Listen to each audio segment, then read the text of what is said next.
modding, crafting, and everything in between. Upgrading and modifying your gear is an integral part of Outriders and gives you unparalleled freedom to strive for that perfect build. Dedicated players can experiment with a myriad of combinations to maximize and adapt their effectiveness for any given challenge. It's the foundation for countless hours of fun, and in the case of expeditions, even mandatory for survival. Let's talk about mods first. Mods are passive skills that can significantly alter the way your weapons, armor, or abilities work. For instance, they can add effects to your gunplay irrespective of your class, sticking your enemy with a nasty status effect like freeze, bleed, weaken, toxic, and many more.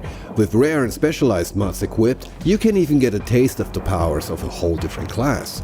For example, Golem's Limp is a legendary shotgun.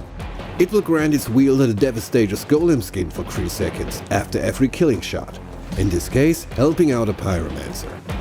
Or maybe you get lucky and find this little gem, which takes a page from the Trickster's book about bending time and space.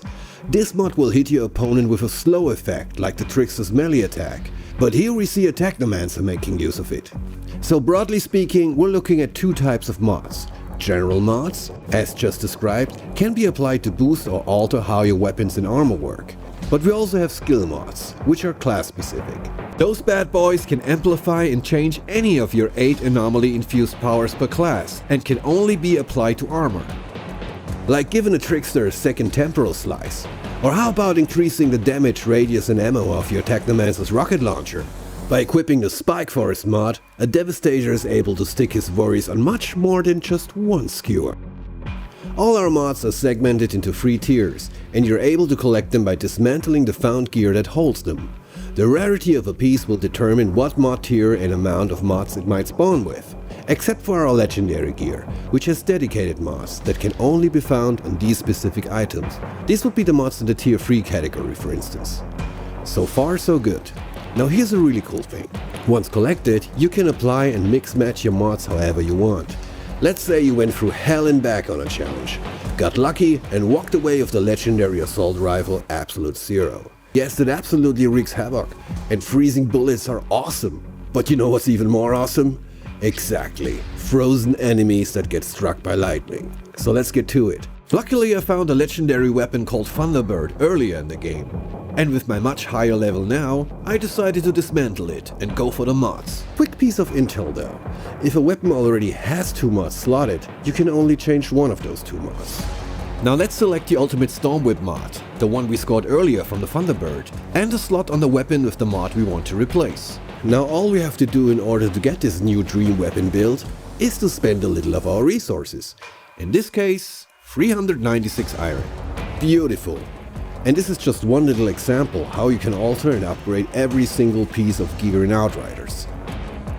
So what else can we do on this crafting table? Improve rarity lets us improve the primary parameters of every item that isn't epic or legendary. There's firepower for weapons and armor for your wearables. By the way, hovering over the crafting options will reveal a color code explaining what rarity is needed for each craft. Here we look at unusual, rare, epic and legendary.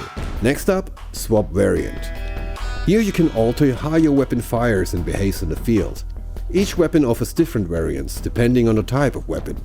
You can unlock even more variants as your character level progresses. And last but not least, level up. Which is pretty much as straightforward as it sounds. Similar to improve rarity, raising a level of your equipment will boost firepower or armor. I think it's pretty obvious now. If you're really into tinkering with your equipment, Outriders will give you a lot of creative freedom to do just that.